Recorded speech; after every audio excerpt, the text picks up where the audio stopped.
Good morning students, welcome back to our English class. In the last class you have completed that poem, but the exercise part of it is yet to be completed. Let us complete that one and then proceed to the supplementary reader. All of you take your books, textbooks. Students, take page number 21.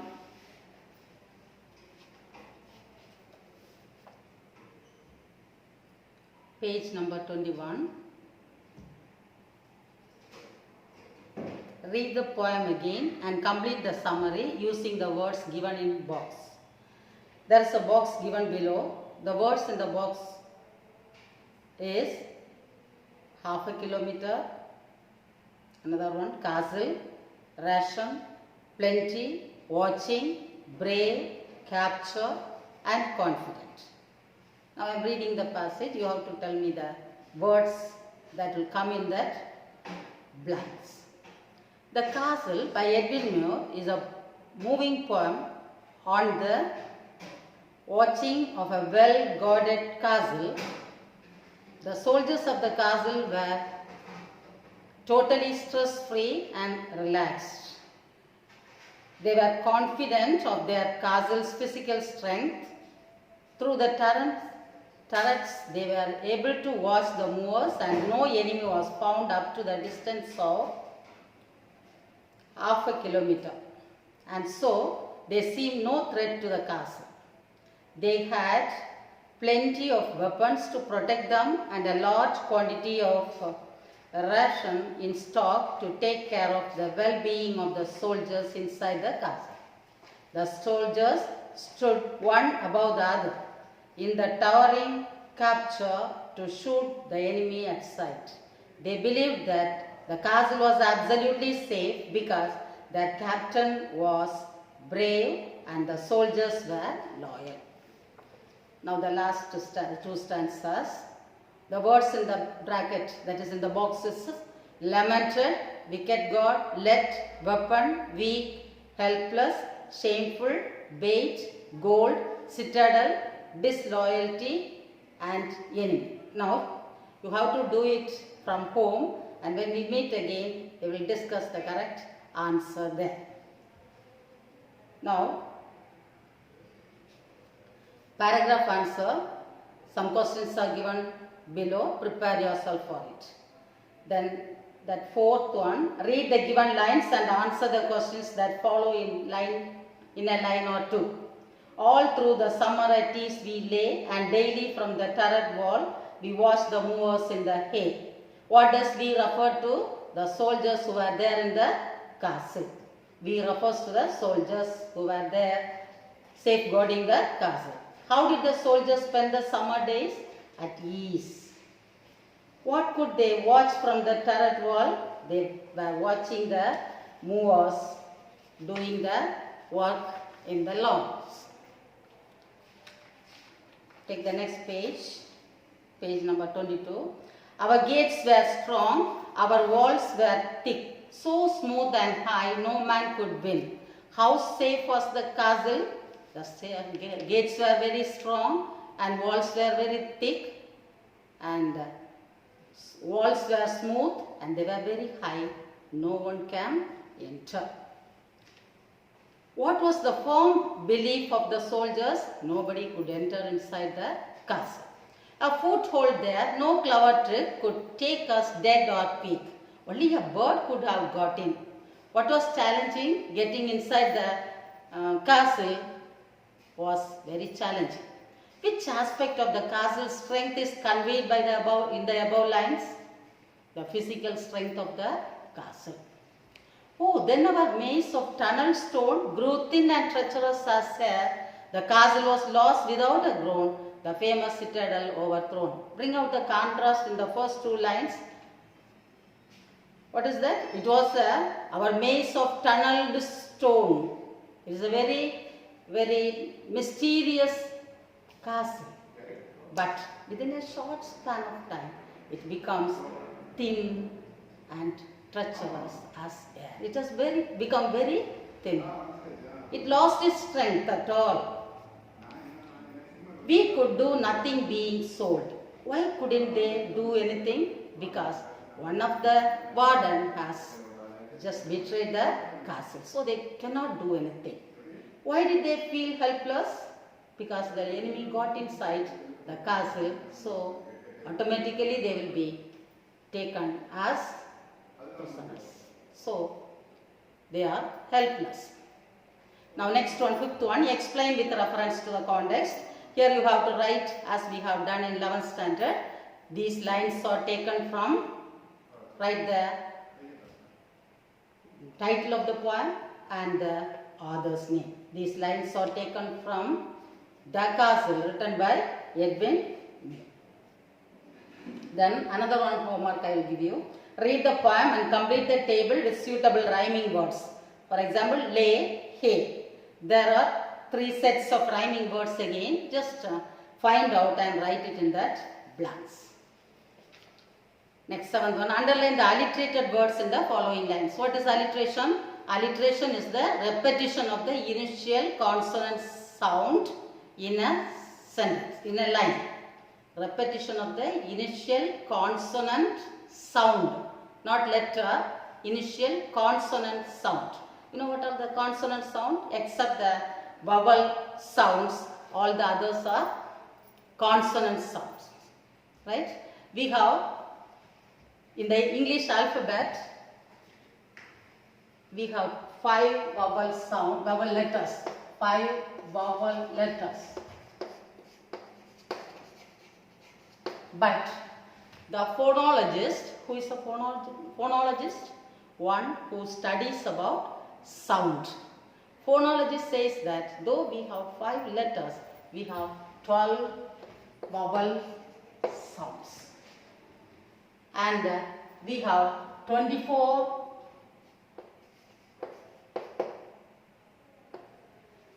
consonant sounds. And we have 8 diphthongs. So this we will learn in another one class about the sounds and the vowel sounds, consonant sounds and diphthong sounds. Right? So in repetition of the initial consonant sound is alliteration. Now read these lines. With our arms and provender load on load. What is the alliteration word? Load on load. A little wicket, wicket gate. Wicket, wicket. The vision warder let them through. Vision warder. That is the alliteration words. Identify the figure of speech used in the following lines. A little wicket, wicket gate. It is a gate can never be a person. But here gate is personified. So it is an example of personification. Oh, then our maze of tunnel stone. It is an example of metaphor. It is an implied simile. Grew thin and treacherous as a example of simile. How can this shameful tale be told? Personification. Our only enemy was goat. It is also an example of personification. Now, what is an allegory? It is a poetic device. An allegory is a complete narrative that involves characters and events that stand for an abstract idea or event. In other words, it is a story or poem or picture that can be interpreted to reveal the hidden meaning, typically a moral or political one. Now, just you, after reading this poem, you have to discuss, we have to discuss whether this poem, The Castle, is an allegory or not. That we will have the discussion afterwards. Okay? So, first point gets over. Now, the next one is supplementary reader. The first one, God sees the truth but waits. God sees the truth but waits.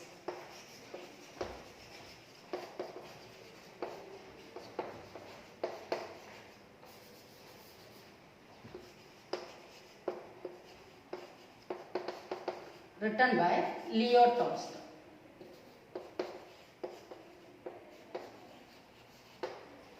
Children, Now in our English syllabus, we have prose piece, poem, some grammatical items.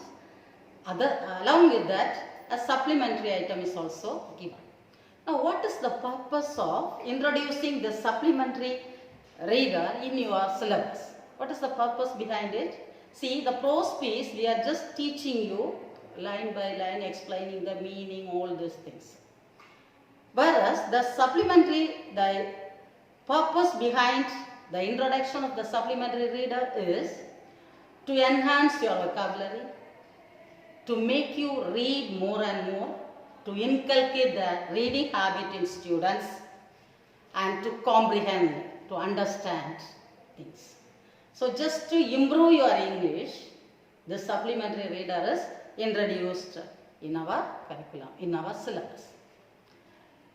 But if we ask you to read and understand by yourself, you will say that it is not possible for us to understand. So, as teachers, what we have to do is, we have to give the gist of it, an outline story of it to you, and make you to read and understand by yourself. Right? Can you do it? Yes, I will give you the outline story of it. Then for the further details, you have to go through the text and enhance your vocabulary, comprehend yourself, understand things, and inculcate the reading habit in you. Now, I told you already about the importance of reading with an example of Abraham Lincoln, I think.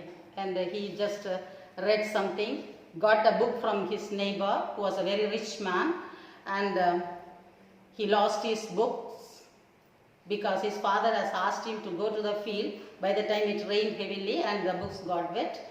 So this Abraham Lincoln worked in his home to compensate the price of the book.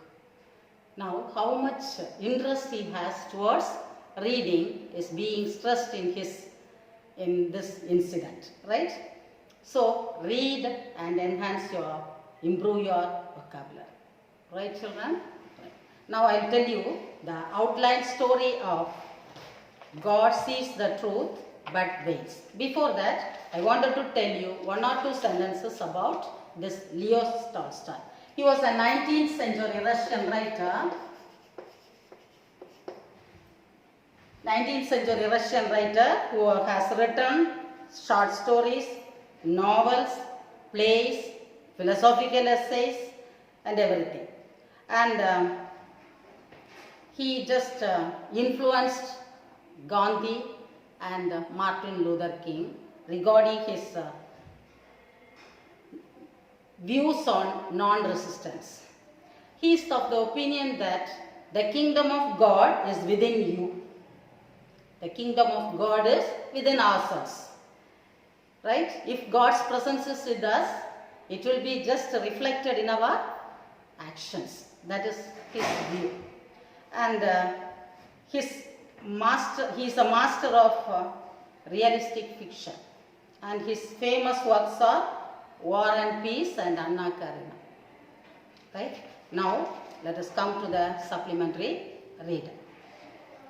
God sees the truth but waits. Very often, when we come across some troubles in our life, when somebody has done something against us, disloyal activities, we used to say that God sees the truth but waits.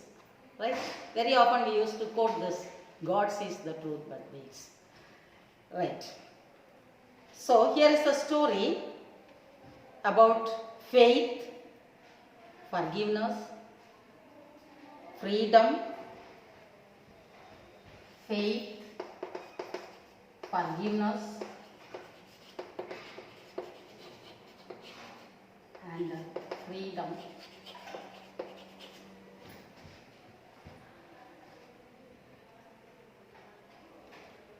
Right. It is a story about a merchant who was imprisoned for no crime of himself.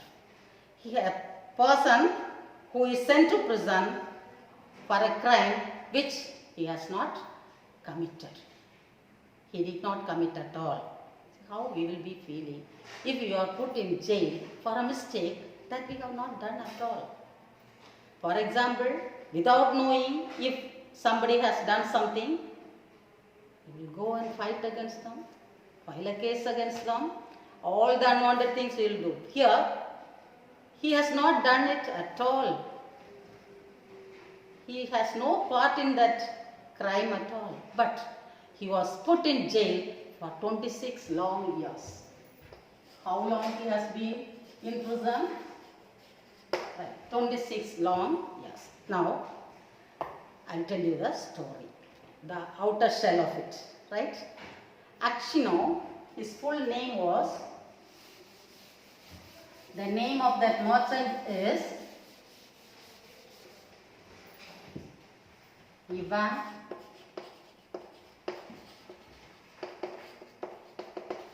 Acshino. He was a young merchant. He lived in a place called Vladimir in Russia. And he was a very rich man, a little rich, maybe middle class man. And he had 2 shops. He has a house of his own. And he's a handsome man of young age, very enthusiastic, energetic, and he is a drunkard before his marriage. He drinks a lot and very easygoing man. Very casually he will be just disturbing the other people and all these things. And after his marriage, he has given up drinking, not completely, but occasionally he drinks, but he is not a problem to others at all. So, this Acshino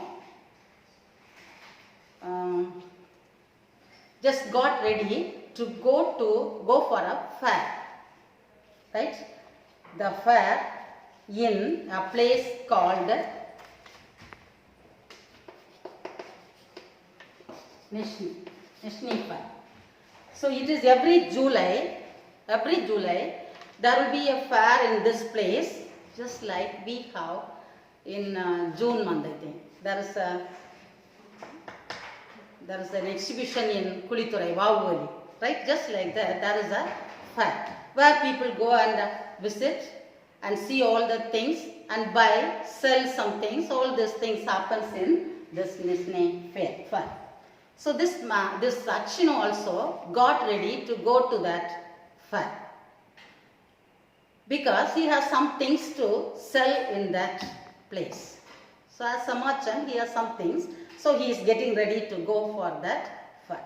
He told his idea to his wife, but his wife said it is not necessary, he need not go because she had some bad dreams the previous day. That Acshino returns after a long time with a grey hair and all these things. So, you need not go now, she said. And Acshino did not take it seriously. He was just teasing her, making fun of her. And he said, as I return from there, I will get lot of gifts for you, presents for you. And so saying, he got by from his wife and Acshino left the home towards that fair. This Acshino has 2 small children. One is a small baby, the other one is a little, but the age of the child is not given in this book. He has 2 children. And he walked and reached an inn. Since it was getting dark, he wanted to spend that night in that inn. And he had some food he had one tea from the inn. And as he was staying there, he saw one of his fellow merchant of that area. He was also going to that fair. But Acshino, after his tea, he slept in a neighboring room. and in the adjoining room that man may be sleeping. Anyway, they did not sleep together. After having the tea, this man, that is our Acchino, did not see that fellow merchant at all. He slept early. The Acchino has a habit of getting up early in the morning. He got up very early in the morning, and he called the man, that man who was taking care of his vehicle, cart, and he called him, tell him to get ready with the horse, and he went to the owner who was residing at the back of this inn and settled the bills, and he started his journey again. His opinion is, before, his thinking, his idea is that before it is getting hot, if we move, the travel will be a little easier. So he just started his journey. After going for 25 minutes, he thought he has to feed the horses. So again he stopped in one place for feeding the horses, giving some food for the horses. So he also ordered some drinks for himself, and he has some interest towards music. So he took his guitar and started to play guitar. As he was playing that guitar in a relaxed manner, ordering for something to eat and making arrangement for the horses' food, he was just playing. At that time, a troca, that is a 3 horses vehicle, a cart which is pulled by 3 horses, arrived there. In that vehicle, 2 soldiers along with the person who was driving the vehicle is there. That is, 2 officials were there, 2 soldiers. And when they approached him, he doesn't know anything.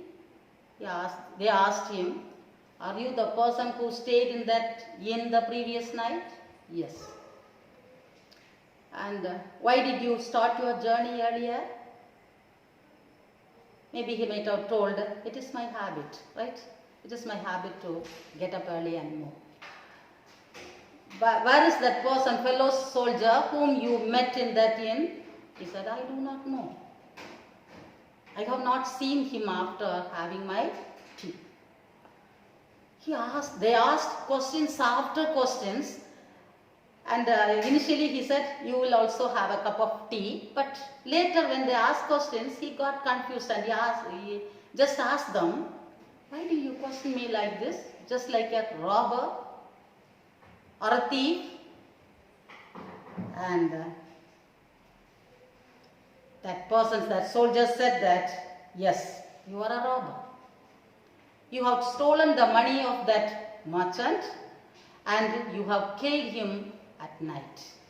That merchant is being cut in his throat and is being killed last night." Acchino said, "No, I did not sleep with him. I have not seen him at all after the tea. I went to bed on my own room and he may be somewhere else. I do not know. I have not seen him at all." But the soldiers were not ready to accept his words. They told him, "We wanted to check your properties. We have to look into your bag." So he said, "Yes, you can check my bag."